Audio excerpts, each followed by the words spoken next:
All the BEd students, कैसे हो आप लोग। आपके सिलेबस का प्रथम पेपर बाल्यावस्था वृद्धि एवं विकास में हमारी 3 यूनिट हो चुकी थी। उसमें हमारा एक इम्पोर्टेंट टॉपिक रह गया था अभिप्रेरणा, मोटिवेशन। अभिप्रेरणा एक ऐसा टॉपिक है जो आपके बीएड पाठ्यक्रम के साथ साथ आगे होने वाली सभी शिक्षक भर्तियों में अपना महत्वपूर्ण स्थान रखता है। इसलिए हम इसमें काम आने वाले सभी शब्दों का गहराई से अध्ययन करेंगे।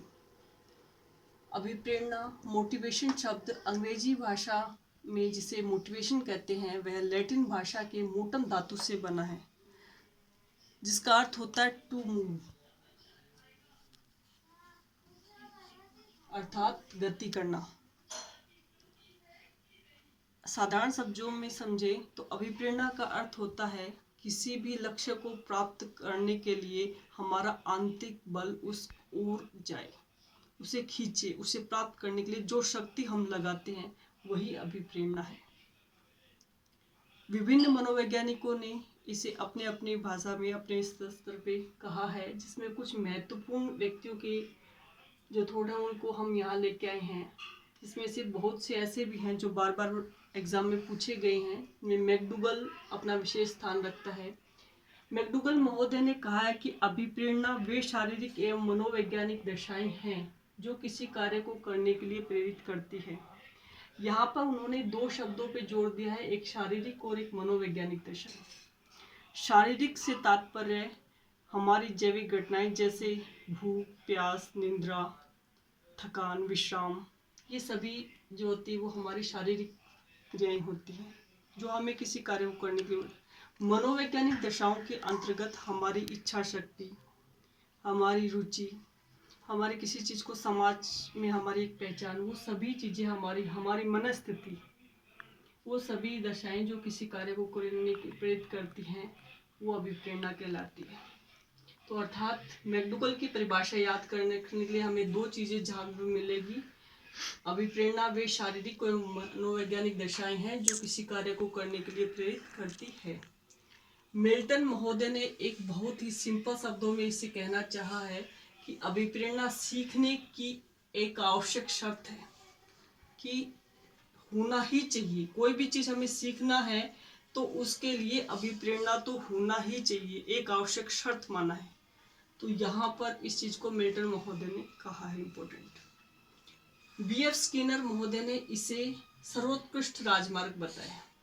अभिप्रेरणा अधिगम का सर्वोत्कृष्ट राजमार्ग, अर्थात कोई भी कार्य सीखने का सबसे उत्तम साधन अभिप्रेरणा ही है, ऐसा बीएफ स्किनर ने कहा है। मैकडोनाल्ड व्यक्ति ने कहा है कि अभिप्रेरणा व्यक्ति के अंदर ऊर्जा परिवर्तन है। अब यहाँ पर आप देखिएगा, ऊर्जा परिवर्तन कहा गया है, अर्थात ऊर्जा का कम ज़्यादा होना। ये किस पर डिपेंड करता है? हमारी इच्छा शक्ति हो। किसी चीज़ को हमें प्राप्त करने की हमारी इच्छा जितनी अधिक शक्तिशाली होगी, हमारे ऊर्जा में उतना ही परिवर्तन होगा। जिस चीज़ की हमारी पाने की इच्छा शक्ति कम है उसमें हमारी कम ऊर्जा लगेगी, और जिसे हमारे पाने की आवश्यकता अधिक है उसमें हमारी ऊर्जा ज़्यादा से ज़्यादा इसे प्राप्त करेगी। तो यहाँ पर ऊर्जा के साथ उन्होंने परिवर्तन शब्द लिया है। गुड महोदय ने कहा है कि किसी कार्य को प्रारंभ करने, जारी रखने एवं नियंत्रित करने की प्रवृत्ति अभिप्रेरणा है। अर्थात गुड महोदय ने 3 बातें कही हैं कि कोई भी, और ये हमें सब पता है कि कोई भी काम शुरू करने के लिए हमारे अंदर उस काम को शुरू करने से पहले उसके प्रति एक ललक होनी चाहिए, एक आंतरिक हमारा जो इच्छा शक्ति, जितनी हमारी इच्छा शक्ति प्रबल होगी तो सबसे पहले किसी कार्य को करने के लिए, आरंभ करने के लिए और उस काम को जारी रखने के लिए एवं नियंत्रित रखने की प्रवृत्ति अभिप्रेरणा है। वुडवर्थ महोदय ने अभिप्रेरित व्यक्ति विशेष की वह अवस्था है जो किन्हीं लक्ष्यों की प्राप्ति हेतु कोई विशेष व्यवहार करने को तत्पर करती है।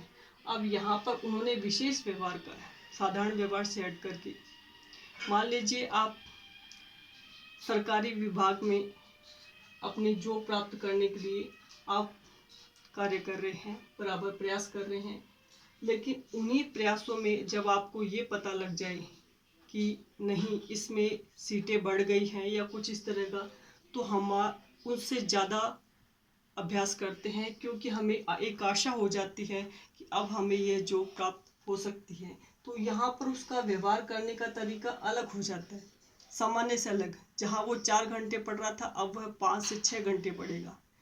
क्यों? क्योंकि उसका व्यवहार में परिवर्तन हो गए हैं उसकी चाह के आधार पे। तो वुडवर्थ महोदय ने अभिप्रेत व्यक्ति के विशेष व्यवहार की व्यवस्था, जो किन्हीं लक्ष्यों की प्राप्ति हेतु कोई विशेष व्यवहार करने को तत्पर करती है। क्रेच एवं क्रेचफील्ड महोदय ने अभिप्रेरणा के लिए कहा है कि यह हमें क्यों का उत्तर देती है। क्यों शब्द का, जिसकी की चर्चा हमने शुरू में की थी कि अभिप्रेरणा हमें क्यों का उत्तर देती है एक पक्षी के माध्यम से। और इसे एक याद करने का एक अच्छा यह भी है कि जिस तरह से मैंने पक्षी का उदाहरण आपको शुरू में दिया था, तो क्रॉन्च नाम का एक पक्षी होता है, उससे आपको याद रखने में सुविधा हो जाएगी कि क्रेच महोदय ने क्या कहा गया है, अभिप्रेरणा हमें क्यों का उत्तर देती है। एक बार पुनः अपन इन परिभाषाओं की करेंगे। इनमें से इम्पोर्टेंट जो परिभाषाएं हैं जिन्हें आपको याद करना ही है, उसमें एक मैकडूगल की है जो बार बार पूछी गई, एक मिल्टन महोदय की है, एक गुड महोदय ने इम्पोर्टेंट लिखी है, और दूसरी ये मैकडूगल।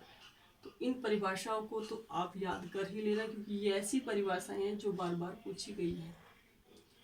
मैकडूगल महोदय ने अभिप्रेरणा के लिए कहा है कि ये वे शारीरिक एवं मनोवैज्ञानिक दशाएं हैं जो किसी कार्य को करने के लिए प्रेरित करती हैं।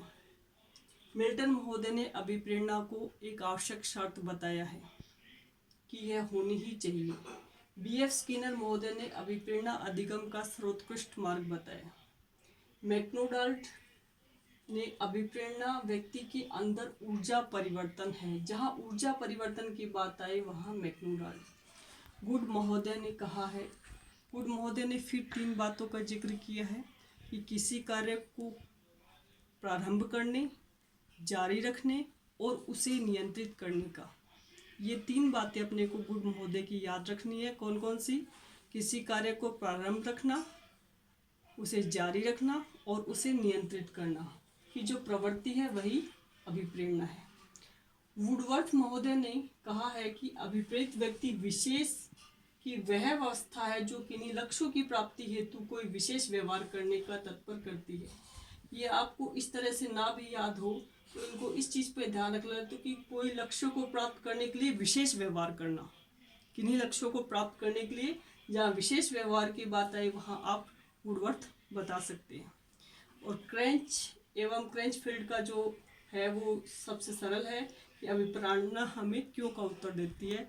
इसको याद करने का सरल तरीका मैंने आपको बताया था कि क्रॉन्च एक पक्षी का नाम होता है, और मैंने इसका उदाहरण आपको पक्षी का ही दे करके हमें क्यों का उत्तर देने में बताया था, तो इसको आप याद रख सकते हो। इसके अतिरिक्त अभिप्रेरणा के 2 प्रकार होते हैं। अभिप्रेरणा 2 प्रकार की होती है, प्राकृतिक या आंतरिक अभिप्रेरणा, अप्राकृतिक या बाह्य अभिप्रेरणा। कई की आंतरिक अभिप्रेरणा को सकारात्मक लिखा रहता है और अप्राकृतिक या बाह्य अभिप्रेरणा को नकारात्मक अभिप्रेरणा लिखा रहता है, जो कि ठीक नहीं है। आंतरिक अभिप्रेरणा से तात्पर्य होता है हमारे चाहने के स्तर पर, कि हमें किसी चीज़ को प्राप्त करने के लिए अंदरूनी रूप से जो हम अपने एफर्ट्स लगाते हैं, हमारी आकांक्षा, हमारी इच्छा शक्ति, वो हमारी आंतरिक अभिप्रेरणा होती है, जो हमारी रुचि पर और हमारी मनस्थिति पर निर्भर करती है। बाह्य प्रेरणा वह होती है जो हम किसी डर, किसी पुरस्कार या दंड या उसके लिए जब हम कोई प्रयास करते हैं, वो हमारी बाह्य अभिप्रेरणा कहलाती है। ये सच है कि बाह्य प्रेरणा से उत्तम आंतरिक प्रेरणा होती है, क्योंकि आंतरिक प्रेरणा में किसी भी बाह्य उस चीज़ की आवश्यकता नहीं, तो व्यक्ति इतना अपने अंदर अपनी शक्तियों का प्रयोग करके उस लक्ष्य को प्राप्त करता है। लेकिन बाह्य अभिप्रेरणा किन्हीं विशेष परिस्थितियों में दी जाती है तो उस समय भी बच्चा अच्छा काम करता है, तो इसे भी हम नकार नहीं सकते। हाँ, यह भी सही है कि सकारात्मक अभिप्रेरणा से नकारात्मक अभिप्रेरणा से सकारात्मक अभिप्रेरणा बहुत अच्छी होती है, लेकिन यह आवश्यक नहीं है कि नकारात्मक अभिप्रेरणा बाह्य अभिप्रेरणा में ही हो। तो ये आप लोगों को दोनों ध्यान रखने हैं। अभिप्रेरणात्मक चक्र, अभिप्रेरणात्मक चक्र यह है कि ये जो अभिप्रेरणा का चक्र है ये चलता रहता है, ये कहीं रुकता नहीं है। जैसे हमने एक इच्छा की हमने पूर्ति कर ली तो उसके तुरंत बाद हमारी दूसरी इच्छा शुरू हो जाती है, ये मानव स्वभाव है। तो इस तरह से अभिप्रेरणात्मक चक्र है वो निरंतर चलता रहता है, वो एक लक्ष्य प्राप्त करने के बाद रुकता नहीं है, इसलिए यह एक चक्र के रूप में चलता है, जिसके अंदर 3 विशेष रूप से स्रोत, इसे स्रोत भी कहा गया है अभिप्रेरणा के, जिसमें हमारा पहला है आवश्यकता, नीड, कि जब हमें किसी चीज़ की आवश्यकता होती है तब हम उसे पाने का प्रयत्न करते हैं, और उसे पाने के प्रयत्न में हमारे अंदर एक अजीब तरह की बेचैनी या कहीं तनाव होता है उसे प्राप्त करने को, और वो तनाव ही हमारे अंदर चालक या अंतर्मोद पैदा करते हैं, और उसी के द्वारा हम जो है हमारे लक्ष्य को प्राप्त करते हैं।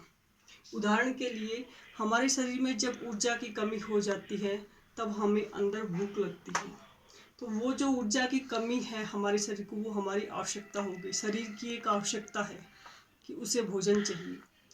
तो उसके लिए क्या हुआ, हमारे अंदर भूख पैदा हुई, और उस भूख को शांत करने के लिए चालक के रूप में एक प्रयास किया गया भोजन को प्राप्त, और जब भोजन प्राप्त कर लिया गया तो एक तरह का प्रोत्साहन मिला, हम संतुष्ट हुए उस भोजन को पा करके, हमने वो लक्ष्य प्राप्त कर लिया भोजन को प्राप्त करने का।